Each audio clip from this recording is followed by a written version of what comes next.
अस्सलाम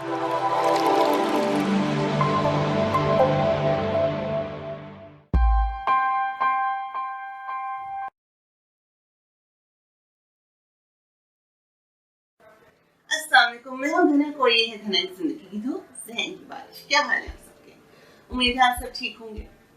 हमने पिछली 2 वीडियोस में देखा कि माहिर नफ्सियात होते कौन है और उनको किन किन नामों के साथ जोड़ा जाता है। यानी कि क्लिनिकल माहिर नफ्सियात, क्या नफ्सियात के डॉक्टर होते हैं, या नफ्सियात के डॉक्टर को क्या सारा कुछ पता है जो कि क्लिनिकल माहिर नफ्सियात को पता है। क्या ऑर्गेनाइजेशन साइकोलॉजिस्ट और एचआर एक ही होते हैं? क्या एचआर को ऑर्गेनाइजेशन साइकोलॉजिस्ट काम आता है? क्या ऑर्गेनाइजेशन साइकोलॉजिस्ट वही काम करता है जो एचआर का बंदा करता है? इसी तरह से आज हम देखेंगे कि तालीमी माहिर नफ्सियात कौन होते हैं, यानी कि एजुकेशनल साइकोलॉजिस्ट, और उनका काम क्या होता है। क्या वो टीचर का काम करते हैं? क्या वो उन खास बच्चों को पढ़ाते हैं जिनको सीखने में परेशानी होती है? मैं एक तालीमी माहिर नफ्सियात हूँ, तो क्या मुझे ये सारा कुछ आता होगा? क्या मैं ये जानती होंगी कि एक खास बच्चे को पढ़ाना कैसे है, एक ऐसे बच्चे को जिसको सीखने में परेशानी है? क्या मैं उसको चीजें सिखा सकती हूँ? क्या मेरा यही काम है? आज हम दोबारा कुछ मेहमानों से मिलेंगे। उन दोनों को आप पहले भी मेरे चैनल पर देख चुके हैं। एक है फरीहा अफजल, जो कि मेरी पिछली कुछ 2-3 वीडियोस में आ चुकी है, और एक है सुकैना मुस्तफा। और हम देखेंगे कि उनका क्या कहना है इस बारे में। एक बात करके देखते हैं उनसे, क्या वो ये बता पाएंगे कि एक तालीमी माहिर नफ्सियात क्या वही काम करता है जो कि एक टीचर, जो कि खास बच्चों के लिए है। और ये भी देखेंगे कि क्या ये खास बच्चे एक खास टीचर के पास जाते हैं, आम सी ट्यूशन टीचर भी उनको ये पढ़ा सकती है, ये चीजें सिखा सकती है। तो चलिए देखते हैं और सीखते हैं और समझते हैं कि आखिर इन सब में फर्क है क्या और कौन क्या काम करता है। चलिए देखते हैं। अस्सलाम वालेकुम, क्या हाल है आप दोनों के? वालेकुम सलाम, I am perfectly fine. How are you guys doing? वालेकुम सलाम, अल्लाह का शुक्र। आप सुनाएं, कैसी है धनक? मैं भी ठीक हूँ अल्हम्दुलिल्लाह। पहले तो मैं आप लोगों का शुक्रिया करूंगी कि आप लोगों ने वक्त निकाला इस वीडियो के लिए। ये बहुत ही अहम मौजू है जिस पर बात होना जरूरी है, क्योंकि हम साइकोलॉजिस्ट जो है ना, उनको अक्सर ही कोई समझता नहीं कि हमारी एक्चुअली जॉब है क्या, हम करते क्या है। तो ये है रिमीडियल टीचिंग। रिमीडियल टीचिंग, आप दोनों साइकोलॉजिस्ट होते हुए रिमीडियल टीचिंग कर रहे हैं, तो रिमीडियल टीचिंग होती क्या है? ओके, यार देखो, रेमेडियल टीचिंग बेसिकली कुछ इस तरह के स्टूडेंट्स होते हैं, तो मैं खुद कर रही हूँ 6 साल से, ठीक है। और कुछ इस तरह के ना स्टूडेंट्स आते हैं जिनको लिखना नहीं आता, राइटिंग का इशू है, रीडिंग का इशू है, कुछ भी इस तरह का कोई इशू है, तो जो है ना, उसको ठीक करने के लिए ना अलग अलग टेक्निक्स होती हैं। तो मैं फिर उसको इस्तेमाल करके जो है ना, उनकी राइटिंग को, रीडिंग को, कॉम्प्रिहेंशन को ठीक, कंसंट्रेशन का इशू, टीचिंग सिंपल। बेसिकली अगर फरिया की बात को एक कॉम्प्रिहेंड किया जाए तो ये है, एक सपोर्ट सिस्टम होता है, additional support system apart from the education institute. आपको एक सपोर्ट सिस्टम मिल जाता है जहाँ पे वो एक चीज को केटर किया जाता है जिसमें आप वीक होते हैं। कुछ बच्चे इंग्लिश में वीक होते हैं, कुछ बच्चे मैथ्स में वीक होते हैं। Remedial teaching is basic catering that part of your education. वो सारे सब्जेक्ट्स को लेके नहीं चलेगा, वो सिर्फ एक ही जगह को लेके चलेगा जहाँ पे आप वीक होंगे, जो है डिसलेक्सिया या डिसकैलकुलिया, इन दोनों चीजों में हो। क्या हर साइकोलॉजिस्ट ट्रेंड है कि वो रिमीडियल टीचिंग कर सकता है? कि उसको कोई भी ट्रेनिंग दी जाती है इस बात पे? क्योंकि जहाँ तक एज अ माहिर नफ्सियात मैं कहूँ तो मुझे तो कोई ऐसी ट्रेनिंग नहीं मिली। तो आप लोग काम कर रहे हैं एज रिमीडियल टीचर्स, लेकिन क्या आप लोग समझते हैं कि ये काम हमारा है?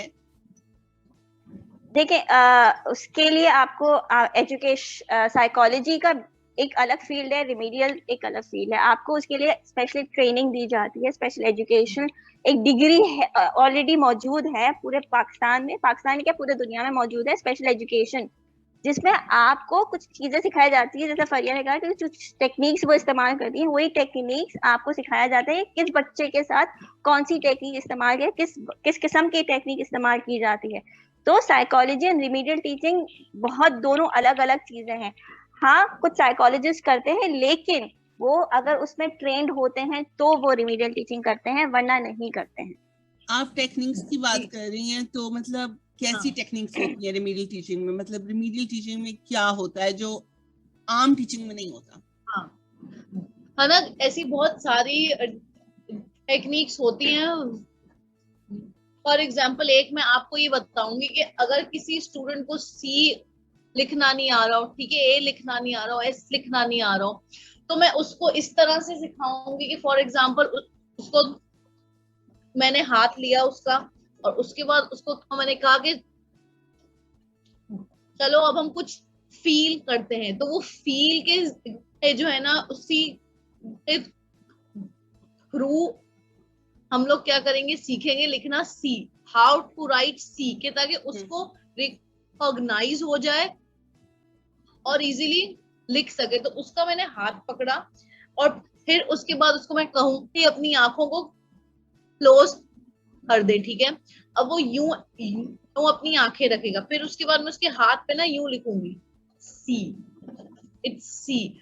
और ये जो है ना, लिखने से उसको ये चीज फील होगी, ठीक है। अब देखिए हमारी उंगलियां हैं, हम यहाँ हाथ लगा रहे हैं, हम यहाँ हाथ लगा रहे हैं, हमको फील होती है। तो वो जो फीलिंग आएगी ना, तो वो सीधा यहाँ पर आएगा, यहाँ पर आके वो फिक्स हो जाएगा कि हाँ भाई इसको इस तरीके से हम लिखेंगे यूं। और इसी टाइप की काफी सारी टेक्निक्स होती हैं, कलर्स होते हैं उसमें आर्ट होता है, तो हम उसके थ्रू काफी चीजें सिखा सकते हैं स्टूडेंट्स को। तो क्या ये ट्यूशन में भी किया जा सकता है? मतलब अगर बच्चा ट्यूशन जा रहा हो कि वो उसको नहीं आती चीजें, अक्सर बच्चों को ट्यूशन ही लेके जाया जाता है पहली बात, जब बच्चा अच्छा नहीं कर रहा होता किसी सब्जेक्ट में, कि आप जाके मतलब बच्चों को ये सिखाएं, ये करें, ये मैथ में वीक है, इसको नहीं आता, तो फिर मतलब ट्यूशन टीचर भी ये करती है? देखो, सबसे पहली बात तो ये कि ट्यूशन टीचर का काम अलग होता है। ट्यूशन टीचर काम होता है खाली उसको करवाना होमवर्क, ठीक है, वो उसको कराती है होमवर्क और उसका काम उधर ही खत्म हो जाता है। अब देखो आजकल तो ऐसा हो गया कि कोरोना से भी कि मतलब एजुकेशन इतनी हार्ड हो गई है कि किसी को समझ में ही नहीं आता। तो अगर ट्यूशन टीचर के पास है तो ट्यूशन टीचर के पास तो अव्वल इतना टाइम ही नहीं है कि वो बैठ के बच्चे को बाकायदा सिखाइए, सी लिखाए, ये देखो यहाँ पर एस लिखा है। तो आजकल ट्यूशन भी जूम के जरिए या गूगल मीटिंग के जरिए की जा रही है, तो और भी ज्यादा मुश्किल होता जा रहा है कि वो इस तरह की सेंसरी टीचिंग कर सकें, खास तौर पे। बिल्कुल बिल्कुल। तो ट्यूशन टीचर का ये काम नहीं है। ट्यूशन टीचर और रेमेडियल टीचर काफी अलग अलग होता है, ठीक है। रेमेडियल टीचिंग ऐसी होती है कि आपको अपनी खुद की अटेंशन के साथ जो है ना बच्चे को हैंडल करना होता है, ठीक है। इसलिए वो काफी वीक है तो आपको उसको सिखाना पड़ता है। अब कुछ स्टूडेंट, अब देखें एक एग्जांपल आपको मैं यहाँ दूंगी कि मेरे पास एक स्टूडेंट आया था, उसको थोड़ा सा ना वो एक ना इशू था कि वो चीजों को जो है ना ठीक से ना वो नहीं कर सकता था, लाइक टाइट से जो है ना हैंडल नहीं कर सकता, यूं नहीं कर सकता था, पकड़ नहीं सकता था। तो मैंने क्या किया, उसके साथ ना रेमेडियल की कुछ टेक्निक्स, ठीक है, हेल्प की है। और मैंने हेल्प उसकी इस तरह से की है कि मैंने काफी हल्की चीज से स्टार्ट किया। सबसे पहले तो उसके हाथ पे ये रखना शुरू किया यूं, हल्की हल्की चीजें वो उठा सकता है, वो उठा नहीं सकता, उसके हाथ कांप रहे हैं, कांप रहे नहीं है। तो रेमेडियल टीचर को हर चीज, एक एक चीज की ऑब्जर्वेशन करनी होती है। रिपोर्ट हम लिखते हैं, रिपोर्ट लिखती हूँ मैं खुद भी, के देखें कि इसने इतने टाइम तक इतना काम किया है, ऐसे किया है, ये किया है। तो ट्यूशन टीचर और रेमेडियल टीचर में ये फर्क है, क्योंकि ट्यूशन टीचर का काम है खाली होमवर्क करवाना, याद करवाना, एग्जाम्स की जी जी, तैयारी टेक्निक्स हैं जिनकी आप बात कर रही हैं, ये मतलब एक साइकोलॉजिस्ट की पढ़ाई में तो शुमार नहीं होती। तो आप लोगों नहीं ने होती। जैसे सीखा है, तो क्या आप लोग रेमेडियल टीचर्स हैं, या आप लोगों ने कहाँ से सीखा है, ये कैसे सीखा, और मतलब हाँ। तो आपको क्या चीज ऐसी हुई कि आपको ये सीखना पड़ा? मैंने देखें, एजुकेशनल साइकोलॉजी और रिमीडियल जैसे कि बहुत डिफरेंट चीजें हैं। टेक्निक्स हम सीखते हैं डेफिनेटली, आप उसके कोर्सेज करते हैं। मैंने कोर्सेज किए हैं ऑर्गेनाइजेशन से, मैंने इंटरनेशनल कोर्स ऑनलाइन किए हैं। यहाँ पे मैं विद इन फिजिकल कोर्सेज भी मैंने किए हैं। I work with as a remedial teacher earlier even. तो ये चीज हमें सिखाई जाती है विद द टाइम, और टेक्निक्स हम लोग उसी तरीके से सीखते हैं। जैसे फरिया ने एक टेक्निक बताया, लाखों टेक्निक्स हैं जो कि हम सीखते हैं, और हम उन टेक्निक्स के थ्रू ही बच्चों को हेल्प कर पाते हैं, वरना हम उन बच्चों को हेल्प नहीं कर पाएंगे। जैसे कि फरिया ने एक एग्जांपल दी ग्रिपिंग की। ग्रिपिंग में हम उसकी पहले पेंसिल होल्डिंग भी सिखाते हैं। बच्चे की ग्रिपिंग इश्यूज, अगर बच्चा लिख नहीं सकेगा, रिमीडियल्स में हम उसकी ग्रिपिंग्स पे भी काम करते हैं, जो कि हम उसको आगे जाके उसको पेंसिल होल्डिंग या पेन होल्डिंग करने में आसानी हो। मगर ये टेक्निक्स एक एक्स्ट्रा एजुकेशन है जो आप लोगों ने खुद को दी है, राइट? बिल्कुल साइकोलॉजिस्ट की एजुकेशन में नहीं शामिल होती, सिलेबस में नहीं? बिल्कुल भी नहीं, नहीं, होती तो नहीं है, लेकिन होती ऐसे हैं कि जो ना, अब हम लोगों के कोर्स जो है ना, एक कोर्स था स्पेशल एजुकेशन का, जो हम लोगों ने मतलब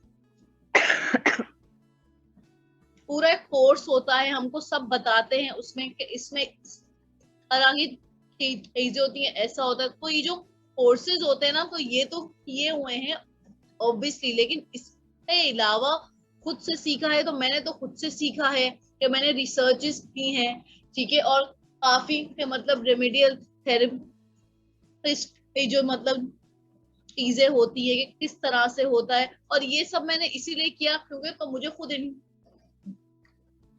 इतना था इन सब में, ठीक है, और मेरा काम ही यही है। लाइक ऐसा है कि मैं स्टूडेंट्स की हेल्प करती हूँ, तो मुझे खुद भी बहुत अच्छा लगता है। और है ना, देखें, ऐसा होता है ना कि आप सीखते ही रहते हो, सही है, तो हमको भी सीखना ही पड़ता है। हम सीखेंगे तो हम कुछ सिखाएंगे ना सामने वाले। बिल्कुल, तो लेकिन ये तो सीखना तो प्रोसेस में है हमारा। वो सीखना तो प्रोसेस में है, लेकिन एज साइकोलॉजिस्ट हमारा कुछ काम इन बच्चों के साथ अलग से भी होता है, जो कि हम अलग से है। साइकोलॉजिस्ट का which is not remedial teaching बहुत अलग चीज है। तो वो क्या है, मतलब मुझे जहां तक पता है, हम बिहेवियर पे काम करते हैं। हम ये काम करते हैं कि बच्चा जो है अगर भागता दौड़ता रहता है और सीट पे बैठता नहीं है, तो हम उधर पहुंचेंगे उसको समझाने के लिए कि किस तरह से उसको क्लास में बैठे रहना है। तो यहाँ पे भी क्या रेमेडियल टीचिंग का काम आता है, या यहाँ पे एक साइकोलॉजिस्ट का ही काम आता है? यहाँ पे एक साइकोलॉजिस्ट का काम आएगा, बिकॉज साइकोलॉजिस्ट उसके बिहेवियर पे, जैसे धरक आपने कहा कि उसके बिहेवियर पे काम करेगी, उसके बिहेवियर की इंटेंसिटी पे काम करेगी, ना कि वो उसकी एजुकेशन पे काम करेगी। रिमीडियल टीचर का मेनली फोकस एजुकेशन होता है, उसकी एक इंस्टीट्यूशन के पार्ट होता है, एकेडमिक्स का पार्ट होता है, लेकिन एज अ साइकोलॉजिस्ट हमारा पार्ट उसके सिर्फ बिहेवियर का होता है। Attention span, sitting tolerance, crying behaviour, anxiety, irritations, stubbornness, इन सब के मतलब उसके जज्बात पे भी काम करते हैं हम। बिल्कुल। अग्रेशन हो गया, ठीक है, अग्रेशन को लेकर तो फिर हम काम कर सकते हैं। वो हम इन चीजों पे काम करेंगे तो फिर रिमीडियल टीचर की हेल्प होगी एकेडमिक्स में, या अगर उसको रिमीडियल टीचर की जरूरत भी नहीं है, ओवरऑल एकेडमिक्स में उसकी हेल्प होगी, क्योंकि हम बिहेवियर पे फोकस होगा तो वो आगे जाके कुछ काम कर सकेगा। तो बेसिकली हमारा काम ये कि वो किसी तरह से क्लासरूम में सही बिहेव करे ताकि रिमीडियल टीचर की मदद हो सके। रिमीडियल टीचिंग हमारा एज माहिर नफ्सियात काम नहीं है, राइट? हमारा डोमेन नहीं है। यस, नहीं, लेकिन हम लोग फिर भी रिमीडियल टीचर्स के साथ बैठ के प्लानिंग करते हैं, राइट? वो हम लोग सिर्फ रिमीडियल टीचर्स के साथ करते हैं या और भी लोग होते हैं उस प्लानिंग में शामिल? जब माहिर नफ्सियात बैठ के आईपी, एक इंडिविजुअलाइज्ड एजुकेशन प्लानिंग, बच्चे के लिए एक खास तौर पे एक पढ़ाई का पूरा एक स्ट्रक्चर बनाते हैं कि ये इस तरह से पढ़ाई होगी, क्या उसमें सिर्फ रिमीडियल टीचिंग शुमार होती है या और भी लोग होते हैं उसमें? नहीं, मैं यहाँ पे एक बात कहूंगी जनक, आईईपी का आपने जिक्र किया, आईईपी सिर्फ एजुकेशनल साइकोलॉजिस्ट बना सकता है, क्लिनिकल साइकोलॉजिस्ट या ऑर्गेनाइजेशनल साइकोलॉजिस्ट नहीं बना सकता, because we are trained in that, हमें उसकी एजुकेशन मिली है, हमें पता है कि आईईपी क्या होता है। आपका सवाल, आईईपी बनाते वक्त हम सिर्फ रिमीडियल टीचर को नहीं, उसके हर एक डोमेन में फोकस करते हैं जहां उसको नीड होती है। अगर उसको ऑक्यूपेशनल थेरेपिस्ट की नीड होती है हम ऑक्यूपेशनल थेरेपिस्ट को इंक्लूड करते हैं, हम स्पीच थेरेपिस्ट को इंक्लूड करेंगे, अगर हमें रिमीडियल की जरूरत होती है हम रिमीडियल को इंक्लूड करते हैं। लेकिन आईईपी सिर्फ इनके साथ नहीं, पेरेंट्स के साथ, टीचर्स के साथ, जो मेन स्ट्रीम टीचर्स होती है, क्योंकि ऑब्वियसली खासतौर पे सुकैना और मैं क्योंकि एजुकेशनल साइकोलॉजिस्ट हैं, तो हमें ये एक वो है कि हमें पता है कि बच्चे को पढ़ाना, पढ़ाई में किस तरह मदद तरह से बनता है ये, हाँ, और ये कि वो घर में भी किस तरह से सीख सकता है। इनके अक्सर पेरेंट्स बहुत परेशान आते हैं कि भाई क्या किया जाए, क्योंकि स्कूल में ठीक है, यहाँ ठीक नहीं है, बिहेवियर पे उधर भी काम होता है।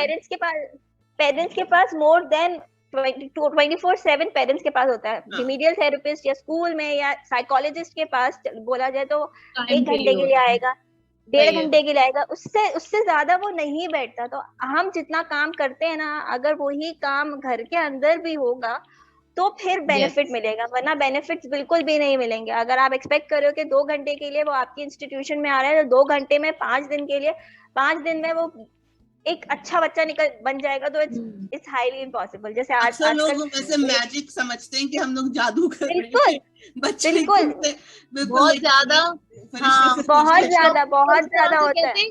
एक हफ्ता हो गया अभी तक ये सही नहीं हुआ, सिर्फ एक हफ्ता लिखना नहीं सीखा अभी तक।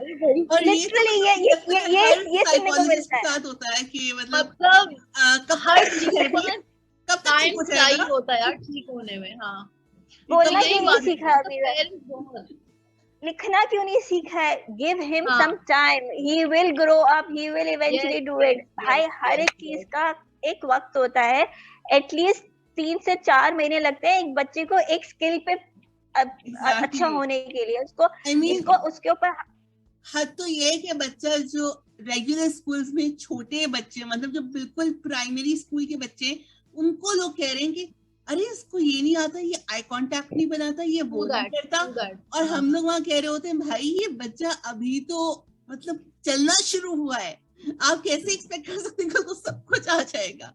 और यार बच्चों की कंपटीशन हो चुका है बच्चों में, स्कूल्स में, मतलब मुझे खुद समझ में नहीं आता कि लोगों के अम्मा अब्बा में भी इतना कंपटीशन है। ये ऐसे सोता नहीं है, ये ऐसे बैठता नहीं है, ऐसे उठता नहीं। अरे यार आप बच्चे को थोड़ा वक्त तो दो। And the more over important thing is that कि आप अपने बच्चे को डायग्नोज करना शुरू कर देते हैं, इसको ऑटिज्म है, इसको लर्निंग डिसेबिलिटी है, इसको ये है, इसको वो है। At least give him some time. 3 साल के बच्चे को पता नहीं कौन सी बीमारियां हो जाती है। हाँ, मतलब मैं एक स्कूल में गई तो वो बच्चा अभी क्रॉलिंग से वॉकिंग की स्टेज पे आया था, और बिल्कुल नया, मतलब it's called beginners in that school. अब वो वहां चलना शुरू हुआ है, वो मुझे आके कह रहे वो आई कांटेक्ट नहीं बना रहा, 1 साल का है। मैंने कहा भाई कहाँ से बनाएगा, उसको टाइम दो, पहली बार तो स्कूल आया, उसको पता भी स्कूल होता क्या है। This is something I think ज्यादा एजुकेशन में पेरेंट्स के लिए खराब हो सकता है, कम एजुकेशन में पेरेंट्स के लिए खराब हो सकता है। आप education low, there is nothing wrong in doing researches, but वो रिसर्च को एटलीस्ट समझ बूझ के आप अपने ऊपर इम्प्लीमेंट करो। हर चीज आपके बच्चे के साथ जरूरी नहीं है। हमने साइकोलॉजी सीखी है, हम जो भी डिसऑर्डर पढ़ते थे, हमें लगता था ओ हमारे अंदर भी वो बीमारी हो सकती है, हमारे अंदर वो सिम्टम्स है, बट आहिस्ता आहिस्ता हमें एहसास हुआ कि नहीं, हर चीज नहीं आपके अंदर हो सकती। कुछ इश्यूज हो सकते हैं डेफिनेटली, आपके अंदर स्ट्रेस हो सकता है, आपके अंदर एंजाइटी हो सकती है, आपको तो कहीं ना माइल्ड डिप्रेशन हो सकता है, but it does not mean आपको स्किज़ोफ्रेनिया या कोई और डिसऑर्डर। टर्म्स टीचर्स को पता चल गई है ना, ऑटिज्म, स्लो लर्नर, ADHD, वो कहते हैं इस बच्चे को ये मसला है। अब वो बच्चा सिर्फ हाइपर एक्टिव है, सिर्फ थोड़ा सा क्योंकि वो बच्चा है, और वो कहते हैं नहीं नहीं क्लास में बैठता नहीं है। सही है, देखो इश्यूज होते हैं, ठीक है, हर एक के साथ होते हैं, लेकिन इसका मतलब ये नहीं कि आप उसको बोल बोल के सबके सामने, इसके अंदर तो ये मसला है, लुक एट हिम, ये ऐसे करता है, लुक एट हिम। मतलब मैंने बहुत सारी टीचर्स को देखा है कि जो इस तरह से ना इशारे हर करके look at him, look at him, ये ऐसे नहीं कर रहा, ये ऐसे। यार आप सबके सामने लाइक एक होता है ना कि ना हर चीज पे जो है ना इशारा करना है, ये इसी ही ने किया है, अब ये इतना गुस्सा हो जाता है तो ऑब्वियसली ये हाथ भी उठाएगा। वो एक होता है ना, इतनी सारी चीजें होती है, तो बच्चा इतना छोटा है, अब आप उसकी यहाँ देखो, ये चीज हमारी भी इतनी सी है, सही है, अब उसमें आप भरते रहोगे कि इसने गुस्सा भी किया, इसने हाथ भी उठाया, इसने इसको भी मारा, इसने उसको भी मारा, तो वो इतनी ज्यादा चीजें वो लेकर, तो उसका हाथ काफी उठेगा, ऑब्वियसली गुस्सा भी हो जाएगा, वो चीखे अभी, इसलिए आप लोगों ने उसको कह के कहीं तो है लेबल कर दिया है, तो कर ही नहीं सकता, लेबलिंग कर दी, राइट, ठीक है। हाँ, तो वही लेबलिंग का जो है, उसके बाद बच्चा बुली भी होता है, उसके बाद बच्चा थेरेपी में आता है, वो बहुत सारी वजहें लेकर आता है, वो शायद कोई ऐसी वजह हो भी नहीं, एक टीचर की वजह से चीजें सर्कुलेट हो के वो हो जाती है, लेकिन टीचर की वजह से समटाइम्स सॉरी सुकैना, है ना, आपको मैं यहाँ रोक रही हूँ, समटाइम्स ऐसा होता है ना, अपनी अम्मा की वजह से भी होता है कि ये तो मेरा बेटा ऐसा ही है, ये तो ऐसे ही है मेरी बेटी, तो ये तो पढ़ती ही ऐसा ही है, राइटिंग तो इसकी इतनी ही खराब है। अरे यार आप खुद से भी तो थोड़ी बहुत कोशिश करो ना। सुकैना ने कहा है वो अपने अम्मा अब्बा के साथ इतना टाइम एक होता ना, है ना, उन्हीं के साथ रहता है, तो ऑब्वियसली आपको खुद को भी कोशिश करनी चाहिए बच्चों के लिए। ऐसा नहीं है कि आपने हमारे पास आप लेकर आ रहे हैं तो आप ये सोच रहे हैं एक हफ्ते में बच्चा बिल्कुल सही तैयार होके रेडी होके हम आपके हाथ में दे देंगे, तो ऐसे नहीं होता। और दूसरी बात, coming back to the topic, remedial teaching हर किसी के लिए नहीं होती है, रिमीडियल टीचिंग खास बच्चों के लिए होती है, और उन्हीं के लिए IEPs बनते हैं ताकि वो सही प्लान के साथ चल सकें। यस, बिल्कुल, क्योंकि उनको स्पेसिफिक जहाँ वीकनेस होती है उनकी, जो डोमेन में वो लोग वीक होते हैं उसी डोमेन में काम करते हैं, और IEP उसी डोमेन के लिए बनता है, वो हर एक सब्जेक्ट के लिए भी नहीं बनेगा, वो इंग्लिश, मैथ्स, उर्दू, इस्लामियात, पाकिस्तान स्टडीज के लिए नहीं बनेगा, वो एक ही सब्जेक्ट के लिए बनेगा जिसमें वो वीक होता है, और वो रिमीडियल थेरेपिस्ट, रिमीडियल टीचिंग जो है, टीचर जो है वो उसी पे फोकस करेगी और किसी चीज पे फोकस नहीं करेगी। आप उसको बोलोगे आप उर्दू ही पढ़ा दो। हाँ, क्या एक रिमीडियल टीचर बिहेवियर पे काम कर सकती है, मतलब without the help of a psychologist? No no no no no, because she is not trained. She is not trained. She does not know psychology. She does not know the terms of psychology. ये सबसे बड़ा मसला है कि लोग समझते हैं कि भाई साइकोलॉजिस्ट बन गए हो तो रिमीडियल टीचिंग ऐसी आ जाएगी, हमें जॉब्स में जब ऑफर होती है, खास तौर पे मुझे उसको कहना को, क्योंकि हम लोग एजुकेशनल साइकोलॉजिस्ट हैं, रिमीडियल ही होगा, रिमीडियल ही है। मेरे लिए एक बेनिफिट ये था, क्योंकि मैंने रिमीडियल टेक्निक सीखी हुई है, तो मेरे लिए बेनिफिट ये था कि मुझे साइकोलॉजी भी आती है और रिमीडियल टेक्निक्स भी आती हैं। जैसे कि धनक ने कहा कि एजुकेशनल साइकोलॉजी को मोस्टली ये समझा जाता है कि उनको रिमीडियल टीचिंग सिखाई गई होगी। हमने एजुकेशन साइकोलॉजी में एमफिल किया, मैंने और धनक ने साथ में किया। हमें ये चीज बताई गई थी कि स्पेशल एजुकेशन, स्पेशल बच्चों के साथ किस तरह काम करना है, बट उनको किस तरह पढ़ाना है ये नहीं हमें बताया गया, नहीं उनके बताया साथ ये नहीं रिमीडियल कैसे करनी है ये नहीं समझाया गया था। हम लोग स्पेशल स्कूल्स में विजिट करते थे, हम उनके बिहेवियर पे काम करते थे, हमने उनके बिहेवियर पे किस तरीके से कौन सी टेक्निक इस्तेमाल एग्जैक्टली। करनी है वो सीखा है, बट रिमीडियल थेरेपी नहीं सीखी है, रिमीडियल टीचिंग नहीं सीखी है। रिमीडियल थेरेपी ये होता है, ये कुछ है? नहीं, यार मेरे मुंह से निकल गया, आई एम सॉरी क्या अबाउट होता दैट, बट है? रिमीडियल थेरेपी नहीं होती है।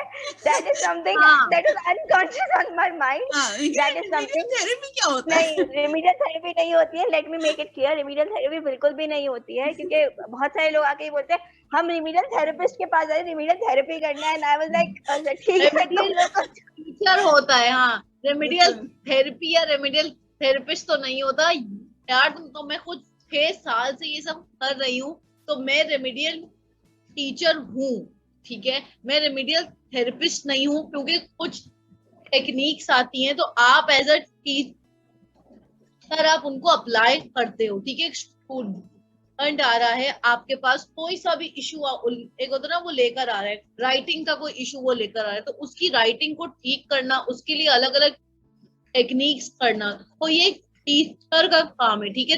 थेरेपी अलग है, थेरेपिस्ट अलग है, तो ये लोगों को ना रिमीडियल की कोई कंफ्यूजन थेरेपी होती भी अभी नहीं है, राइट? ये तो नहीं, एक बिल्कुल भी या नहीं। बना हुआ यहाँ पे लफ्ज एक है। चीज और, यहाँ पे मैं एक नहीं और चीज होती क्लियर कर दूं, रेमेडियल रिमीडियल टीचिंग में हम लोग ग्रिपिंग पे जरूर काम करते हैं, बट ग्रिपिंग हम या उसकी इंटायरली ग्रिपिंग पे काम नहीं करेंगे, वो एक ऑक्यूपेशनल थेरेपिस्ट का काम है। थेरेपिस्ट का काम है। ऑक्यूपेशनल थेरेपिस्ट उस पे काम करेगी, आप उसकी सिर्फ लिखने या उसको पेन पेंसिल होल्डिंग सिखाओगे एज अ हाँ रिमीडियल और टीचिंग में, यहाँ मैं सिर्फ आप ऑक्यूपेशनल थेरेपिस्ट के बारे में ये कहूंगी कि उसको फिर भी थोड़ी सी साइकोलॉजी के बारे में मालूमात होती है। वो जब बिल्कुल कुछ होती है। सिखा रहा होता है तो वो बिल्कुल कुछ बिल्कुल बता भी रहा होगी। होता है कि किस तरह से चीजें करनी है, और मतलब उसको किस तरह उसके बिहेवियर को भी मैनेज करना है। ऑक्यूपेशनल थेरेपिस्ट को जरूर कुछ चीजें पता होती हैं पहले से, लेकिन ना वो स्पीच रिमीडियल थेरेपिस्ट को टीचर भी है और पता ना ही वो होती है, साइकोलॉजिस्ट है, वो एक ऑक्यूपेशनल थेरेपिस्ट है। स्पीच थेरेपिस्ट को भी ऐसे पता होती है, बिकॉज हाँ वो भी स्पीच डीलिंग करते हैं स्पीच के साथ। ऑटिस्टिक बच्चा आ गया, उसकी स्पीच डिले है उसके साथ, या कोई और स्पीच डेवलपमेंट डिलेज के साथ बच्चा आता है जिसकी स्पीच प्रॉब्लम्स होती हैं, तो उनको भी डिसऑर्डर्स के बारे में पता होता है, लेकिन वो ये इन डेप्थ नहीं पता होता कि वो डिसऑर्डर और कहाँ क्या क्या लीड करेगा और क्या सही बात प्रॉब्लम्स है, आ सकती है। आ सकती है। ओके, ऑक्यूपेशनल थेरेपिस्ट और स्पीच थेरेपिस्ट दोनों को पता होता है कि डिसऑर्डर्स क्या होते हैं, बट मेनली जो डिसऑर्डर या बिहेवियर पे जो काम होता है वो हम साइकोलॉजिस्ट करते हैं, ना कि रिमीडियल टीचर करती है, ना कि ऑक्यूपेशनल थेरेपिस्ट करेगा, और ना ही स्पीच थेरेपिस्ट करेगा। ऑक्यूपेशनल थेरेपिस्ट थोड़ा सा बस कंट्रोलिंग पे काम कर लेते हैं कि किस तरह से उस वक्त यस, बच्चे को मैनेज करना है, कि ये उनके ये नहीं कि वो पोस्चर और भाग जाए। बैलेंसिंग वगैरह, हाँ वो पोस्चर पे काम करते हैं, बैलेंसिंग पे काम हाँ करते हैं। हाँ स्पीच थेरेपिस्ट उनकी स्पीच पे काम करेगी, रिमीडियल उनकी रिमीडियल्स पे काम करेगा, एकेडमिक्स पे काम करेगा, और साइकोलॉजिस्ट जो है वो हम उनके बिहेवियर्स पे काम करेगा। अच्छा, कोई अंदाजा है क्यों क्यों ऐसा होता है कि एक माहिर नफ्सियात को सोच लिया जाता है कि इसको गिवन है कि इसको रिमीडियल टीचिंग तो आती ही होगी, मतलब पता ही होगा कि ऐसा करनी है, मतलब एनी आइडिया यार क्यों होता है? यार ये कॉन्सेप्ट शायद ऐसा है कि शुरू से ही लोगों के ना यहाँ पे बैठा हुआ है, क्योंकि अक्सर ऐसा होता है कि मेरे पास भी कोई आता है, पेशेंट आता है, स्टूडेंट आता है, तो उनके अम्मा अब्बा सबसे पहले ये कहते हैं कि आप साइकोलॉजिस्ट, तो मैंने कहा हाँ, तो कह रही कि आपको रेमेडियल टीचिंग आती है, तो मैंने कहा हाँ मुझे आती है, तो वो कहते हैं कि इसका मतलब ये कि आप साइकोलॉजिस्ट हो, तो आपने की हुई है रेमेडियल टीचिंग, कि मतलब शायद ये कॉन्सेप्ट ना स्टार्टिंग से लोगों के यहाँ बैठा हुआ है। अब मैं यहाँ एक बात लाना ये चाह रही हूँ कि लोगों को साइकाइट्रिस्ट और साइकोलॉजिस्ट का भी अभी तक कोई डिफरेंस समझ में नहीं आया है, तो वैसे ही रेमेडियल टीचर का साइकोलॉजिस्ट का कोई डिफरेंस समझ जो है ना आया नहीं है। इवन के एक और फील्ड होती है स्पेशल एजुकेटर की, ठीक है, शायद आप लोगों ने भी सुना ही होगा, ये स्पेशल एजुकेटर एक अलग होता है, रेमेडियल टीचर एक अलग होती है, साइकोलॉजिस्ट एक अलग होता है, ट्यूशन टीचर अलग होती है। तो ये 4-5 लोग हैं। अब ये लोग समझते हैं कि साइकोलॉजिस्ट ही रेमेडियल टीचर है, साइकोलॉजिस्ट ट्यूशन टीचर है, और क्या नाम है, कोई सी भी थेरेपिस्ट हो और वो सब कुछ आ जाता है एक ही में, साइकोलॉजी में सब कुछ आ जाता है, remedial teacher, special educator and tuition teacher, सब कुछ एक ही में आ जाता है। तो लोगों के दिमाग के अंदर शायद ये कॉन्सेप्ट ऑलरेडी है, बैठा हुआ है पहले से। थिंक कि ये इसलिए है कि मतलब हम लोग भी, क्योंकि ऑब्वियसली वी वांट जॉब्स, हम लोग को नौकरी चाहिए, तो कहीं ना कहीं हाँ। हम भी इन चीजों को इनकरेज करें, क्योंकि हम लोग कहते हैं कि नहीं भाई हम लोग ये सीख लेते हैं ताकि फिर नौकरी मिलने में और आसानी होगी। लेकिन हम लोग फिर यही एक एक माइंडसेट बना रहे हैं कि हम माहिर से आते हैं तो हमें ये आता ही होगा, और ये कोई भी होगा जो आपको नजर आएगा एज साइकोलॉजिस्ट, तो वो आपके लिए काम करेगा। लेकिन ये सिर्फ पाकिस्तान में होगा, मुझे नहीं लगता कि हाँ। फॉरेन कंट्रीज में हो सकता है ये। फॉरेन कंट्रीज में होगा। डेफिनेटली नहीं होगी, क्योंकि यहाँ पे वहाँ पे उनको स्पेशल डिग्री लेनी पड़ती है, उनको पूरा मास्टर्स एमफिल उस पे खत्म, उनको पूरा लाइसेंस मिलता है, रिसर्च करना पड़ता है, लाइसेंसिंग होती है। थीसिस करना पड़ता है उसके ऊपर, उसके बाद जाके उनको वो डिग्री मिलती है। जैसे यहाँ पे आपने एक दो कोर्सेज कर लिए, आप अपने आप को, बहुत सारे लोग रिमीडियल थेरेपिस्ट रिमीडियल टीचर बना देते हैं, या अपने साइकोलॉजिस्ट बना देते हैं। ऐसा नहीं है कि ये नहीं है, रिमीडियल टीचर भी नहीं, साइकोलॉजिस्ट बन के वो थेरेपीज भी कर रहे Yes. होते हैं। ये सब आप एक मेयरली सर्टिफिकेट या डिप्लोमा लेके ये काम नहीं कर सकते हो। आपको एक प्रॉपर एजुकेशन की जरूरत पड़ती है, आपको एक प्रॉपर गाइडेंस की जरूरत पड़ती है, आपका एक सुपरवाइजर होता है जो आपको गाइड कर सके। Every time you need someone to be there to help you out where you are going in a loophole.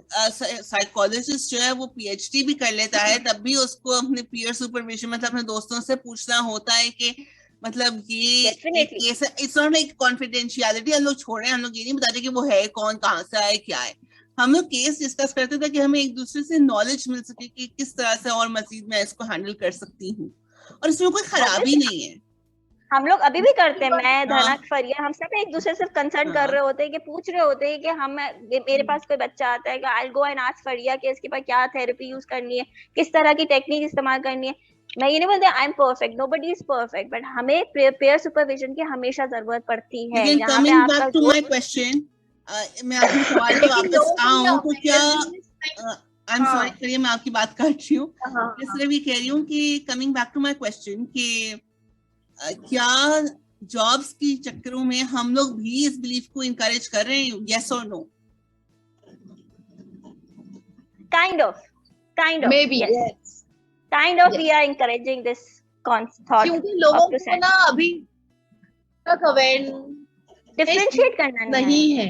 और यार सच में डिफरेंशिएट करना एक उतना आया ही नहीं है अब तक लोगों को। लोग अभी तक यही में है जो ना, आप साइकोलॉजिस्ट हो तो आप ही साइकियाट्रिस्ट हो, आप ही ट्यूशन टीचर हो, आप ही रेमेडियल टीचर हो, मतलब हर चीज अलग अलग करनी होती है, लेकिन लोगों को समझ में नहीं आता। और शायद कहीं ना कहीं अगर ऐसा है तो मैं अपनी बात करूंगी कि शायद तो मैंने शायद इतनी अवेयरनेस दी ही नहीं है लोगों को शायद, या मैंने इतने अच्छे तरीके से उनको ये बात कही है नहीं कि यार साइकियाट्रिस्ट अलग होता है, साइकोलॉजिस्ट अलग होता है, रेमेडियल टीचर अलग होती है, सही ट्यूशन टीचर अलग होती है। तो मैं खुद अपना कहूंगी कि मैंने शायद लोगों को इतना अवेयर किया नहीं है, तो वो इसीलिए आके ना एक होता ना एक ही कैरेक्टर के अंदर एक्शन भी, कॉमेडी भी, रोमांस भी सब डाल देते हैं। तो ये वो चीज है। एग्जैक्टली ये मेरा ओपिनियन। बिल्कुल, साइकोलॉजी को एक अम्ब्रेला टर्म बना दिया उन्होंने, हर एक के अंदर वो चीज आ रही है कि भाई रिमीडियल टीचिंग भी आएगी, ये भी आएगा, but we need to understand कि हर एक चीज अलग डोमेन में आती है। साइकोलॉजी डेफिनेटली अनजस्ट उनके साथ भी नाइंसाफी होती है जो रिमीडियल टीचर्स हैं कि क्या आप थेरेपी कर सकते हैं, आपको मतलब साइकोलॉजी आती है, आप कर सकते हैं ये चीजें, वो नहीं कर सकते। लेकिन द थिंग इज कि वो लोग भी फिर प्रिटेंड करते हैं कि उनको आता है। बिल्कुल, अगर आपने साइकोलॉजी सीखी भी हो तो दैट्स एन एडिशनल थिंग। अगर आपने कहीं ना कहीं कुछ किया हुआ, बट वो यही चीज है ना कि अगर आपके पास वो डिग्री नहीं होगी, आप वो काम नहीं कर सकते जब तक आपके पास कोई डिग्री या कोर्स का नॉलेज ना हो। तो आप बच्चे की हेल्थ के साथ, बच्चे के बिहेवियर के साथ, बच्चे के मेंटल हेल्थ के साथ खेल रहे हैं basically, which is at risk. हाँ। तो ये ये है। चीज तो होती ये कि सुपरविजन आपको चाहिए होती है, आपको खुद को भी, कि मतलब आप थीसिस भी करते हो, आप सब करते हो, तो यू नीड सुपरविजन। एक एक होता है ना, एक तरीके से जो होता है ना, तो वो चीज सब होगी तभी आप जाके कॉलेज और रेमेडियल टीचर और स्पेशल एजुकेटर सब बन सकते हो। एग्जैक्टली। है, लेकिन एक चेन होती है वो। हाँ, लेकिन हमारा यस, मीडिया भी ये बहुत इसमें इतना कंफ्यूज रहता है। मतलब एक किताब मैंने पढ़ी थी, उसमें भी लाइक इस तरह से क्वेश्चनिंग और चीजें थी कि मैं सोचने पर पड़ गई, although it's a very popular book, मैं सोचने पड़ गई कि ये किस तरह के सवाल हैं कि तुम मरना क्यों चाहते हो। हम लोग कभी किसी से क्यों नहीं पूछते, we never ask why. Why? And so वो एक बहुत ही अजीब कहानी बाद में मैं मेरे दिमाग में था कि वो कहानी बहुत अच्छी है, लेकिन वो चीज मेरे दिमाग में कहीं फंस गई कि ये जब हमारे राइटर्स तक को नहीं पता तो आगे किसको पता होगा कि साइकाइट्रिस्ट कौन है, साइकोलॉजिस्ट कौन है, रेमेडियल टीचर कौन है। क्योंकि राइटर्स को तो लोग बहुत इतना वो मानते हैं ना कि इनको सब कुछ पता होता है।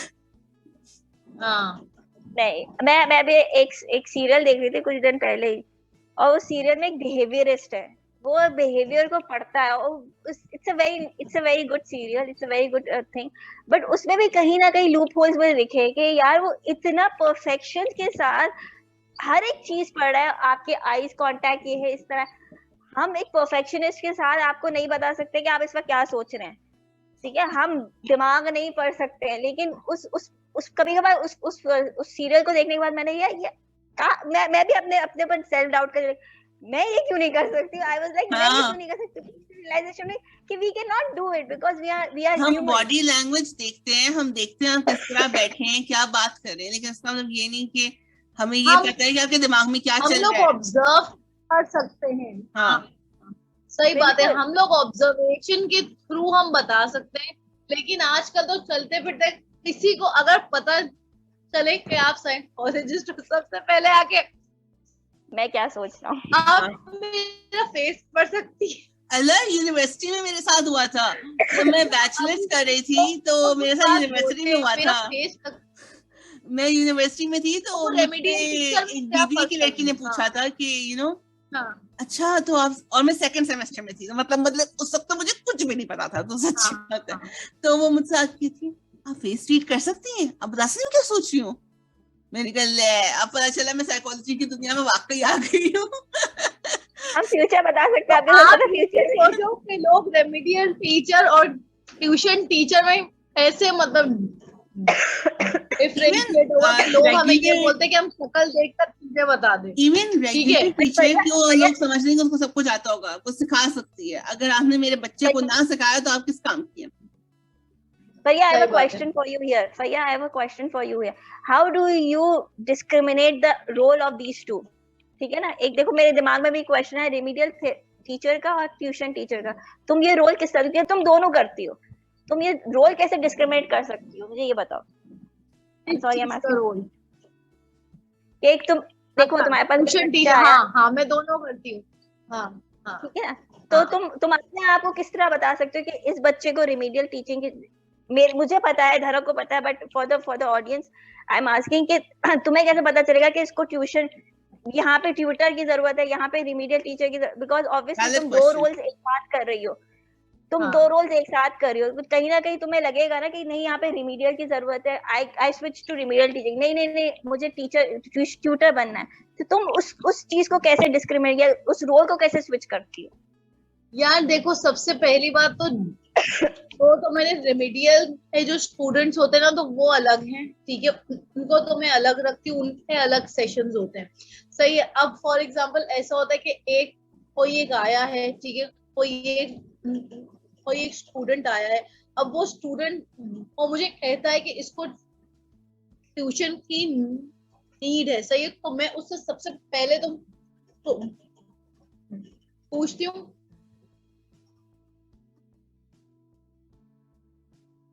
है आपके बच्चे का, क्योंकि अक्सर इसके लिए तो आता है ना, अपनी ऑब्जर्वेशन के हिसाब से तो मैं बता सकती हूँ अपनी ऑब्जर्वेशन के हिसाब से मैं बता सकती हूँ कि यार इसको ये इशू इधर है, इसको ये नहीं है। अब फॉर एग्जांपल मैं तुम्हें एक किस्सा बताती हूँ कि मेरे पास एक, अब ये मैं तुम्हें 3 साल पहले की बात बता रही हूँ। 3 साल पहले एक स्टूडेंट आया था, उसका मसला ये था कि उसके हाथ ना काम थे, बहुत ज्यादा ट्रेमर करते थे। तो वो अंदर एंटर हुआ है ना, वो जब सामने बैठा था तो मैं ऑब्जर्व ही कर रही थी कि उसके हाथ ही मैं देख रही थी कि उसके हाथ ना बिल्कुल ऐसे थे। तो शी वाज लाइक कि इसको ट्यूशन की इतनी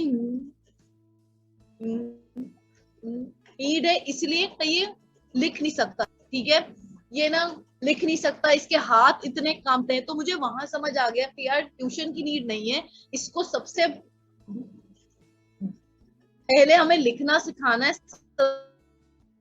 सबसे पहले सिखाना को होल्डिंग के। तो वो प्रेमर काम था सारा मेरा, ठीक है। अब वो प्रेमर का काम खत्म हुआ, ठीक है। अब उसके बाद फिर उसकी अम्मी को मैंने कहा कि वो यहाँ से इतना शार्प था, आप यकीन करो कि वो स्टूडेंट इतना अच्छा था कि उसको ट्यूशन की वो नीड थी नहीं, उसको रेमेडियल की नीड थी। तो इस तरह से बहुत सारे बच्चे ऐसे होते हैं कि जिनका रीडिंग का इशू है, सही है, अब वो पढ़ नहीं पा रहा है रीडिंग का। अच्छा, एक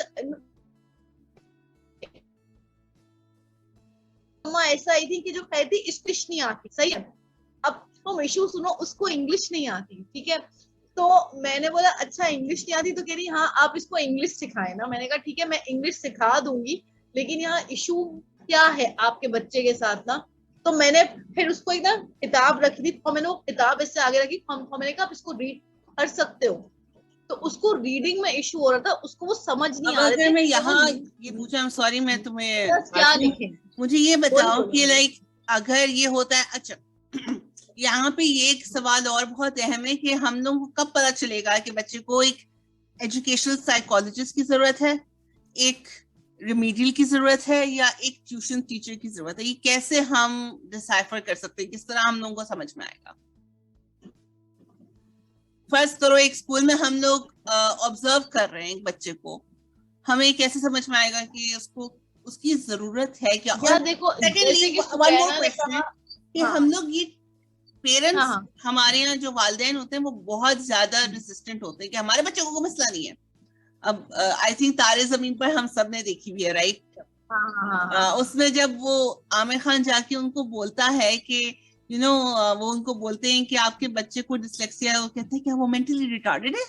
आप क्या समझते हैं मेरे बच्चे को कोई मसला है क्या, वो कुछ कर नहीं सकता? तो ये चीजें बहुत रेजिस्टिंग एक फैक्टर आती है। तो अगर जब हमारे पास एक बच्चे का मतलब हम ऑब्जर्व करें और हमें बताया जाए कि आपको ऑब्जर्व करना है स्कूल में, और आपको फिर जाके बताना है पेरेंट्स को कि इसको इस चीज की जरूरत है, हम किस तरह कम्युनिकेट करें?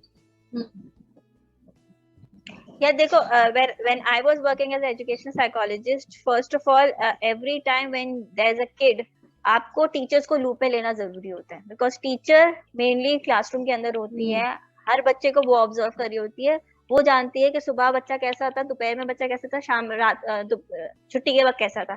तो शी नोज बेटर। कोई ऐसा बिहेवियर होता है जहाँ पे जो स्कूल में टिपिकल बिहेवियर्स जो आते हैं वो होते हैं सिटिंग इश्यूज होते हैं, सिटिंग टॉलरेंस नहीं होता, एंजाइटी इशू, एंगर इश्यूज बहुत आते हैं कि बच्चा गुस्से में आता है, गुस्से में मार नहीं रहा तो गुस्से में सिर्फ करके जैसे दांत नहीं, अपनी आंखें निकाला, दांत निकाला। ये कुछ ट्रिगर पॉइंट्स होते हैं जहाँ पे टीचर्स उठाती हैं, और टीचर्स फिर एजुकेशन साइकोलॉजिस्ट को, जो आपके स्कूल काउंसलर्स होते हैं, उनको बताती हैं।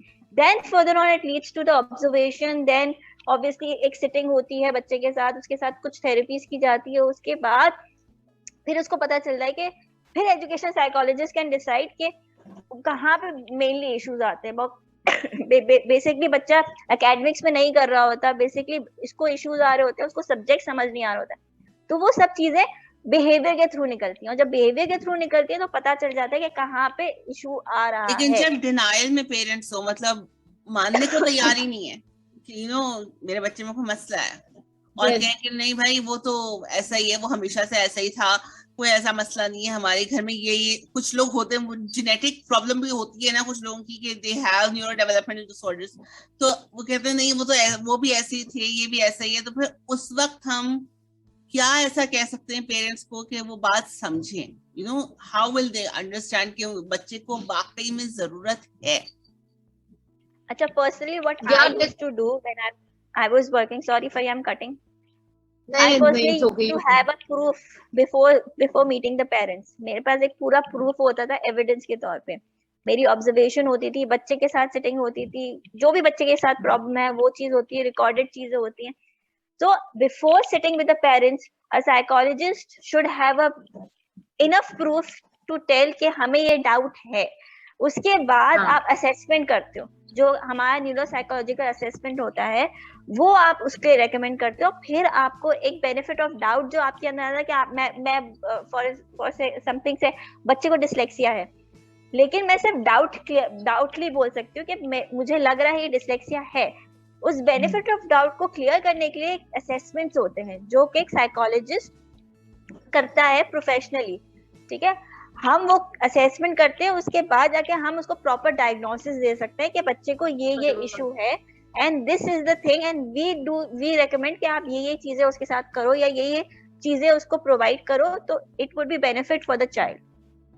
और अभी इधर एक और सवाल ये आता है कि जो हम लोगों ने पहले भी बात की थी कि रेगुलर और मेरे साथ not remedial teachers, regular teachers जो होती है वो जब लेबल कर रही होती है बच्चे को, तो तब what should we say, because sometimes बच्चा बिल्कुल सही है, उसको कोई ऐसा खास मसला नहीं है जिस तरह से वो कह रही है, तो बिकॉज वो तो इतनी एडमेंट होते हैं, वो उनका दिमाग इतना चकराया हुआ होता है उस बच्चे के बिहेवियर से, तो एट दैट टाइम टीचर्स को क्या समझाया जाए कि बच्चे को ये मसला नहीं है और हम क्या कर सकते हैं आगे. एक एक्सट्रीम पे पेरेंट्स हैं जो डिनायल में, और एक जगह पे टीचर्स हैं जिनको लगता है कि ये मसला है ही है.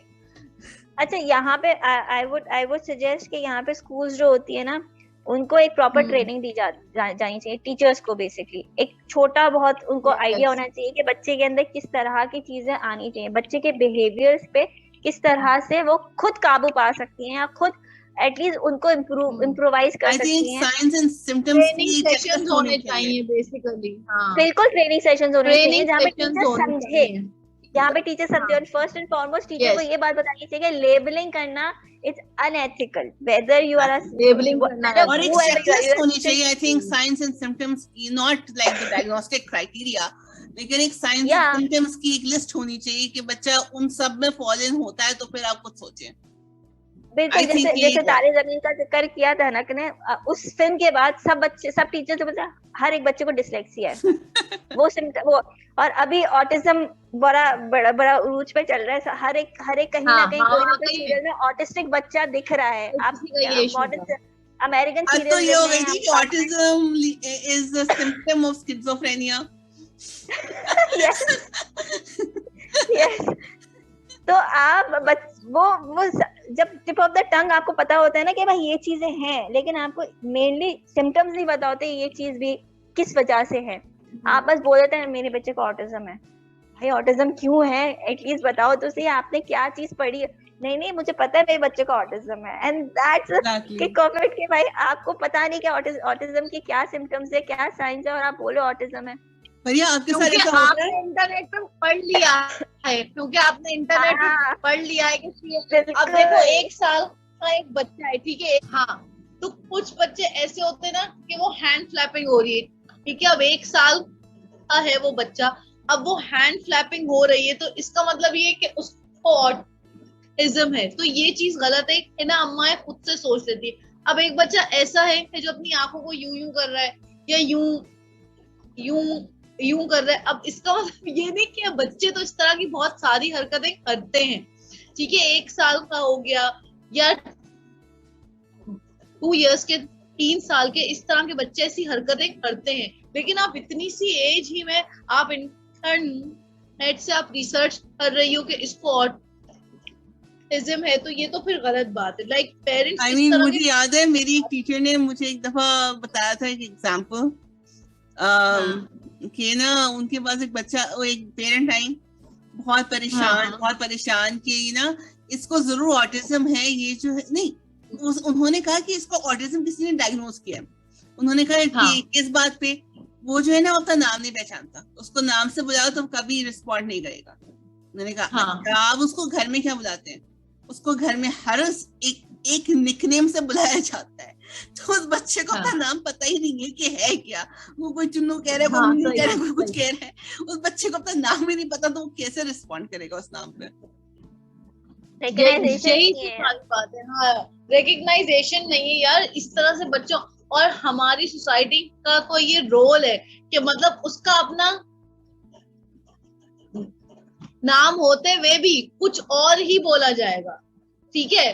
तो ये बहुत अजीब अजीब से नाम आते हैं कि मतलब मुझे समझ नहीं आता, ठीक है। क्या हनी और ना बेबी और टुन्नू मुन्नू, पता नहीं किस किस किस्म के नाम आते हैं। जो आपका नाम है आप उसी नाम से बुलाओगे तो ज्यादा बेहतर रहेगा।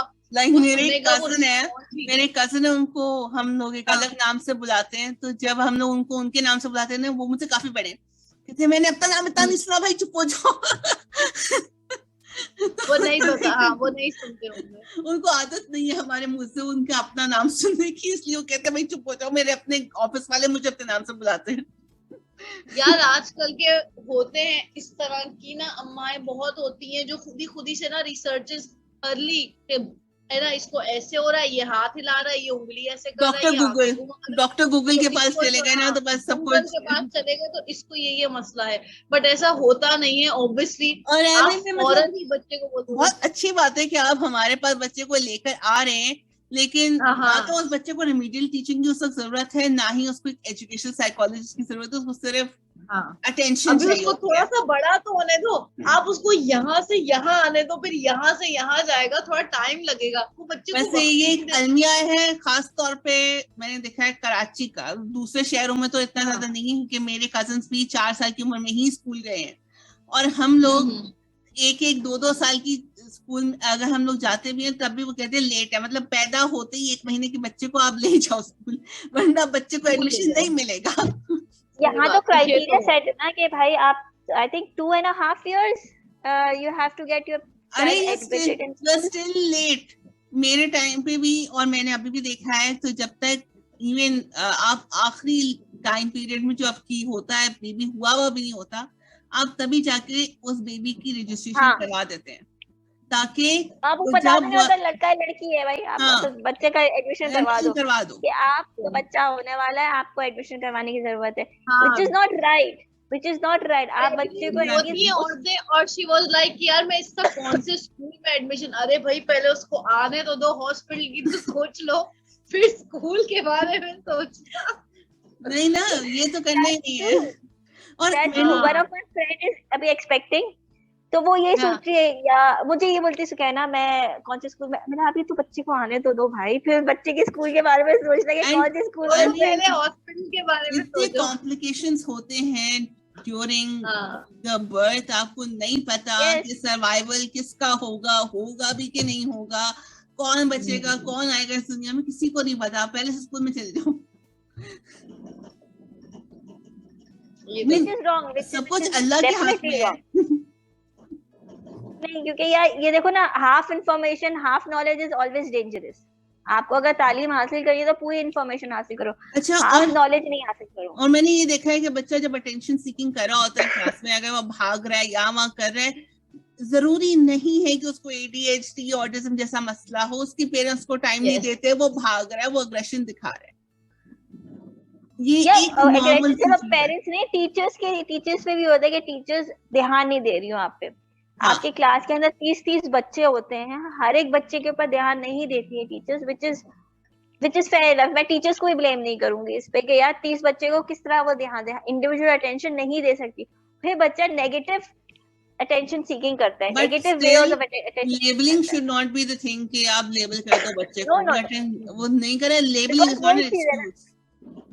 वही चीज है, टीचर्स को खास तौर पे जो इस तरह है जो अल्फाज होते हैं ना, ये तो है ही ऐसा, ये तो कर ही नहीं सकता, तो वो चीज जो होती है ना, वो बच्चों के ना यहाँ पे बिल्कुल फिक्स हो जाती है कि हाँ भाई अब तो मैं कर ही नहीं सकता, तो मुझे उसको लिखना होता है या वो रीड करना होता है। जहन में आता है कि क्या आपको लगता है कि रिमीडियल टीचर्स जो होते हैं वो ज्यादा एम्पैथेटिक, यानी कि हम आहंग होते हैं बच्चों के साथ, कि उनको in comparison to regular teachers? You think so? They are more empathetic, उनको ज्यादा उनके कदमों में चल के उनको समझ में आता है बच्चे को एम्पैथी दिखानी है. नहीं, it's not about being empathetic. I think it's about individual attention a child gets. Definitely वो empathy definitely show करेगी obviously, क्योंकि वो एक काम कर रही है, ट्रेन है इस चीज के लिए. being empathetic is in her domain, but as a teacher, आप जो टीचर होते हैं उसके डोमेन में भी वो भी ट्रेन होती है being empathetic. ऑब्वियसली वो एम्पैथी शो नहीं कर सकती है हर बच्चे के साथ वो एहसास नहीं शो कर सकती जो एक इंडिविजुअल अटेंशन में रिमीडियल टीचर करती है. और बच्चा भी इसीलिए रिमीडियल टीचर से अटैच ज्यादा होता है. कभी आप स्कूल में जाके देखें कि आप अगर एज एजुकेशनल साइकोलॉजिस्ट, जब मैंने भी काम किया है, जब मैं बच्चों को बुलाती थी अपने पास, they used to tell me you are the best teacher we ever had. Why is that? Because we come and you always listen to us. You always give your attention towards us. This is why. बहुत बड़ा मसला है कि हमारे यहाँ जो है ना टीचर्स सुनती नहीं. मैं मानती हूँ उनके पास बहुत बच्चे होते हैं, लेकिन हमेशा बच्चों को लेबल कर देना या कहना कि यार इसने तो सर में दर्द कर दिया, ये तो सही से बैठती नहीं है, ये तो क्लास को डिस्टर्ब ही करती है, ये चीज सही नहीं है. कि आपको बच्चे को एक वो प्रिविलेज देना होता है कि बच्चा भी रहे. यहाँ तो बस चाहते हैं कि बच्चे को सब कुछ आता हो. और सबसे ज्यादा अक्सर ऐसा होता है कि ना उसके खुद के ना अम्मा अब्बा के सामने अगर आप उसको इस तरह से कहते हो कि ये तो है ही ऐसी आपकी बेटी तो बात नहीं मानती बिल्कुल भी, बाकायदा ये रिएक्शंस होते हैं टीचर्स के. कि मतलब कि मैंने खुद देखा है कि यार है ना, आप अपना एटीट्यूड और अपनी टोन है जो है ना साथ इस तरह से आप उसकी अम्मा के सामने ये बात कर रहे हो कि ये तो है ही ऐसी, ये तो ऐसा ही. And I am sorry, मैंने बुलिंग पे एक दफा बात की थी अपनी वीडियो में, और मैंने देखा है कि बहुत सारी regular teachers, not remedial teachers, regular teachers भी करती हैं. और मैं अपना पर्सनल एक्सपीरियंस बताऊं तो एक बच्चे की मदर जो खुद भी उस स्कूल में टीचर थी, उन्होंने मुझे बताया कि मेरे बच्चे को ऐसी पनिशमेंट दी जाती है, कभी कभी वो बाथरूम में बंद कर देती है उसको, या कहती है कि बुक्स के साथ बाथरूम में बैठ जाओ. पे जाके मजाक कर रही होती है कि उसका बच्चा तो वहां पे बाथरूम में बंद है. या उस बच्चे ने खुद, जब मैं वहां पे थी, उसने मुझे लिख के दिया कि मेरी टीचर ने मुझे कहा हुआ है कि मैं पीछे जाके बैठूं और मुझसे कोई दोस्ती ना करे. हाँ, ये कहाँ, मतलब मुझे तो लगता है कि जैसे कि कुछ जो टीचर्स हैं वो खुद भी पढ़ी लिखी होती ही नहीं है, जिस तरह से वो एक्ट कर रही होती हैं. एम्पैथी तो यहाँ पे मैं धना की कहूंगी, यहाँ पे स्कूल अथॉरिटीज का भी फॉल्ट होता है. स्कूल अथॉरिटीज टीचर्स को इतना बर्डनाइज कर देती है कि वो एम्पैथी शो करना भूल जाती है.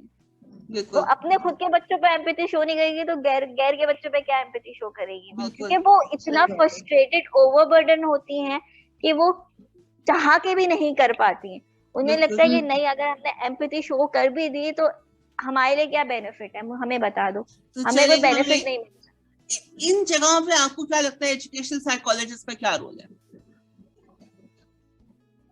कि टीचर्स के उसमें?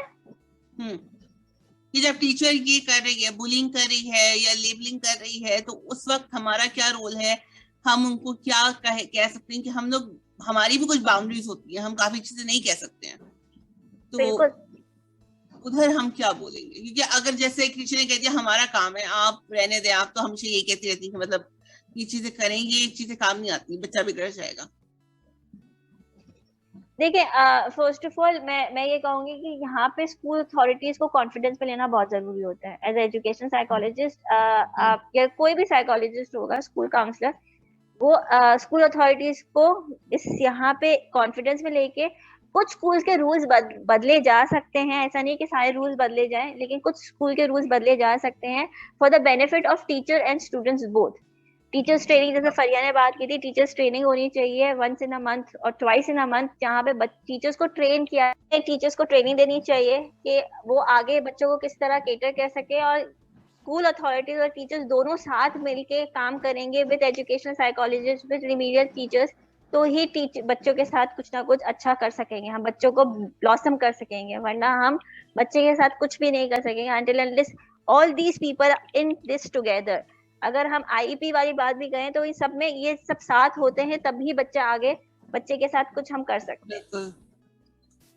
तो बेसिकली agreed. हम सबके काम अलग अलग हैं, लेकिन हम साथ मिलकर ही काम करते हैं एज एजुकेशन साइकोलॉजिस्ट, या लेकिन सबका रोल अपना, सबका अलग अलग कैरेक्टर रोल है। जहाँ एक मैं भी ये कहूंगी कि जैसे कि एक पूरी फैमिली है, उसके अंदर अम्मा भी है, अब्बा भी है और हर कोई है, तो सबका एक अपना कैरेक्टर है, उसके बाद एक पूरी एक वो बनती है ना, ठीक है, एक पूरा घर हमारा बनता है। तो उसी तरीके से ये टीम अगर हमारी एक साथ हो जाए, ठीक है, टीचर्स हैं, रेमेडियल टीचर्स हैं, साइकोलॉजिस्ट हैं, स्पेशल एजुकेटर हैं, तो ये सब एक साथ हो जाएं, तो हमारी टीम के साथ अगर हम सही से काम करेंगे ना, तो वो जो स्टूडेंट होगा कि जिसको तकलीफ होगी ना, तो वो उसके लिए ज्यादा हम उसके ऊपर अच्छी से काम कर सकते हैं हर बच्चे पे। अगर हम सब साथ करेंगे तो वो अच्छा रहेगा, इसलिए है ना, एक अकेला नहीं कर सकता, वो कहीं ना कहीं पे एक होता है ना कि ना लैकिंग होगी कहीं ना कहीं पे, ठीक है। तो इसी वजह से आपको सबको एक साथ ही काम करना होता है। सुकैना की बात बिल्कुल ठीक है कि हमें एक साथ काम करना है मिलके। अब हम जाके किसी बच्चे को बहुत अच्छे तरीके से, क्योंकि हर किसी की अपनी अलग सकते हैं। खासियत है, तो अलग खासियत है, बिल्कुल, अलग हर किसी की अपनी हुनर है एक expertise तरह से, है, और हर कोई अपनी स्किल। काम नहीं कर सकता। अगर आप दोनों कोई मैसेज देना चाहें ऑडियंस को, बताना कुछ कहना चाहें एजुकेशन के हवाले से, या रिमीडियल टीचिंग और एजुकेशन साइकोलॉजी कैरेक्टर के हवाले से कोई भी मैसेज देना चाहें, तो क्या देना चाहेंगे? Anyone? Shreya, you go first. या मैं तो बस ये कहना चाहती हूँ कि प्लीज ट्यूशन टीचर्स को, रेमेडियल टीचर्स को अलग रखें, ठीक है, प्लीज, खुदा का वास्ता है। बहुत मतलब इससे बहुत इश्यूज होते हैं कि ट्यूशन टीचर का काम अलग है, रेमेडियल टीचर का काम अलग है। अगर आपके बच्चे का कोई बहुत ज्यादा सीरियस इशू है, राइटिंग का, कॉम्प्रीहेंडिंग का, रीडिंग का, वो पढ़ नहीं सक रहा, वो बोल नहीं सक रहा, तो उसके लिए फिर आप रेमेडियल की तरफ आते हैं, ठीक है। ट्यूशन टीचर्स अलग होते हैं, अपने अंदर ये समझ लेकर आइए और अपने बच्चे को जो है ना प्लीज थोड़ा बहुत एक ना ऑब्जर्व करना स्टार्ट करें, ताकि आपको उसकी जो है ना कमियां जो है वो ठीक से, उसकी जो कमियां होती हैं आप ऑब्जर्व कर सके और उसके ऊपर काम कर सके। ये उसको भी हेल्प करेगा और आपको भी हेल्प करेगा। ओके, कहना मैं ये कहना चाहूंगी कि एजुकेशनल साइकोलॉजिस्ट और रिमीडियल टीचर्स बहुत अलग होते हैं। आप अगर एज एजुकेशनल साइकोलॉजिस्ट को अगर आप फोकस करने को बोलते हैं रिमीडियल पे, तो वो बिल्कुल काम नहीं कर सकेगी, बिकॉज ऑब्वियसली वो ट्रेन नहीं होती है, उसको कुछ समझ नहीं है, लेकिन फिर वो बिहेवियर पे कोई काम नहीं कर सकेगा। अगर आप किसी प्रॉब्लम के साथ आ रहे हैं, तो वो सिर्फ एक चीज पे मेनली फोकस करिए। अगर वो ट्रेन होगी डेफिनेटली एज अ रिमीडियल काम कर सके, रिमीडियल टीचर के तौर पे काम कर सके, वो ट्रेंड होगी, तो वो सिर्फ रिमीडियल पे काम करेगी, उसके बिहेवियर पे काम नहीं करेगी, बिकॉज वो मेनली फोकस आप उसको सिर्फ बिहेवियर के लिए लेकर आए, उसके टीचिंग के लिए लेकर आए, रिमीडियल्स के लिए लेकर आए। तो इन दो डोमेन को अलग रखें। इन दो डोमेन को अलग रखने का फायदा है, बहुत सारे फायदे होते हैं। रिमीडियल टीचर सिर्फ एक चीज पे फोकस करती है और एजुकेशनल साइकोलॉजिस्ट एक चीज पे फोकस करती है, ट्यूटर एक चीज पे फोकस करती है। और तो ये आई जस्ट वांट टू से अहम चीज है, ना कि सिर्फ पेरेंट्स के लिए, बल्कि जो हमें नौकरियां देते हैं उनको ये समझना चाहिए कि हम लोग बिल्कुल अलग हैं। हम लोग एक साइकोलॉजिस्ट हैं और हमें रिमीडियल टीचिंग हर किसी को नहीं आती, शायद कोई सीख ले लेकिन हर किसी को आती नहीं है। एक टीम होती है बेसिकली, एक बहुत बड़ी टीम होती है। जैसे फरियाना का एक फैमिली होती है, एक बहुत बड़ी फैमिली है। हम इस बड़ी फैमिली के अंदर हम एक दो पार्ट प्ले कर सकते हैं, लेकिन कोई एक मेंबर सारे पार्ट्स प्ले नहीं कर सकता। हर कोई मेंबर कोई ना कोई पार्ट प्ले करता है। आपके घर में जो फैमिली में कोई फादर होगा, कोई मदर होगा, आप किसी से एक्सपेक्ट नहीं करेंगे फादर मदर बन जाए, मदर फादर बन जाए। तो यहाँ पे भी कोई एक्सपेक्टेशंस नहीं होनी चाहिए कि एजुकेशन साइकोलॉजिस्ट रिमीडियल टीचिंग करे या ऑक्यूपेशन जो भी है वो करे। So do not do not mix these boundaries, इन दो ऑक्यूपेशन को मिक्स ना करें, अलग अलग रखें। अगर आपका एडिशनल इस पे कोई काम है तो बहुत अच्छी बात है, लेकिन अगर नहीं है तो प्लीज इन दोनों को अलग अलग रखा करें। आप लोगों का दोबारा से मैं शुक्रिया करना चाहूंगी कि आप लोगों ने वक्त निकाला, और फरिया आपका तो आना रहता ही है मेरे चैनल पे हर वक्त, और मैं बहुत खुश हूँ कि आप वक्त निकालती हैं और सुकैना आप भी दोबारा आई मेरे चैनल पर और वक्त निकाले इस बहुत ही अहम टॉपिक पे बात करने के लिए और लोगों को अवेयरनेस देने के लिए। बहुत शुक्रिया आप दोनों का। थैंक यू धनक for inviting, thank you so much, it was pleasure.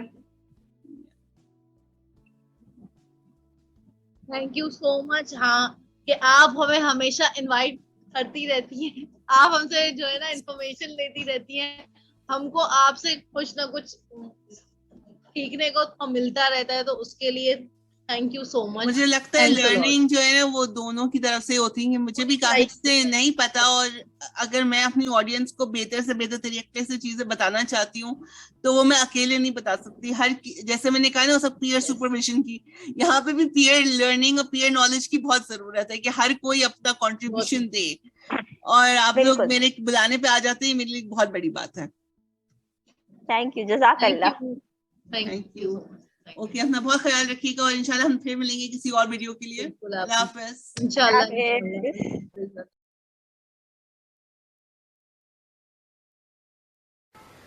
मुझे उम्मीद है, मुझे पूरा यकीन है कि ये जो आपने अभी बातचीत सुनी मेरी सुकैना मुस्तफ़ा और फरिया अफजल के साथ, इससे आपको अंदाज़ा हुआ होगा कि हर बच्चे की ज़रूरत अलग होती है और उसके लिए एक अलग शख्स मौजूद है।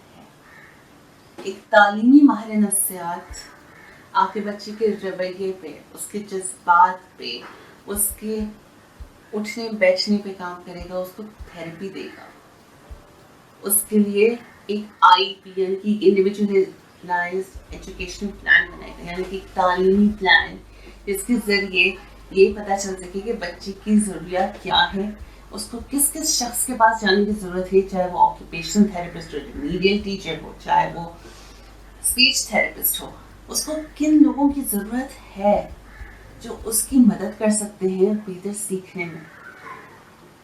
ये चीज़ें तालीमी माहिर नफ्सियात करता है, वो एक रेमेडियल टीचर नहीं होता। रेमेडियल टीचर वो शख्स है जो आपके बच्चे की ख़ास ज़रूरियात, यानी कि अगर वो लिखने पढ़ने में अच्छा नहीं है, वो उसको परेशानी होती है, तो उसमें उसको सिखा सकता है कि किस तरह से वो लिखे, किस तरह से वो पढ़े, किस तरह से वो सीखे। जो एक ट्यूशन टीचर होता है वो सिर्फ एक आम से तालिब इल्म को उन चीज़ों के बारे में बेहतर समझा सकता है जिसमें वो थोड़ा सा परेशान है, उसको नहीं आती वो चीज़ें करना। ये तीनों लोग अलग होते हैं, लेकिन बदकिस्मती से हमारे यहाँ इस चीज़ की आगाही नहीं है। अक्सर हमें माहिर नफ्सियात को नौकरी इस बात पर ही मिलती है कि उनको रेमेडियल टीचिंग आती है कि नहीं। वो समझ लेते हैं कि हाँ इसको तो आती होगी, तो करता ही होगा, इनकी तो फील्ड में है, हमारी फील्ड में ये काम नहीं है, हम सीख लें वो एक अलग चीज़ है। तो आइंदा अगर आपके बच्चे को आपके उसके स्कूल से पता चले कि उसको किसी चीज़ की ज़रूरत है, तो उसको एक तो आप संजीदगी से सोचें, समझें और उसके लिए सही मदद लेने की कोशिश करें। इसी के साथ अगर आपको वीडियो अच्छी लगी हो तो नीचे एक लाइक का बटन दबा दीजिए, सब्सक्राइब का बटन दबा दीजिए, छोटी सी घंटी है जो सब्सक्राइब के बटन की बात आती है उसको भी दबा दीजिएगा, ताकि आपको पता चलता रहे मैं कब कब पोस्ट करती हूँ, ताकि आप इस सफ़र में मेरे साथ बने रहें। और नीचे कमेंट भी कीजिएगा बताने के लिए वीडियो आपको कैसी लगी, आप आगे क्या देखना चाहेंगे, और अगर ये वीडियो देखने की किसी और को ज़रूरत हुई तो आप उनके साथ इसको शेयर भी कर दीजिए, ताकि वो भी शायद अपने बच्चे के लिए सही मदद ले सकें, और या अगर उनको नहीं पता तो उनको चीज़ें पता चल सकें। इसी के साथ मेरे साथ एक सफ़र पे रहिए ताकि आपको नई नई बातें, नई नई चीज़ें पता चलती हैं। इसी के साथ अपना बहुत ख्याल रखिएगा। अल्लाह हाफ़िज़।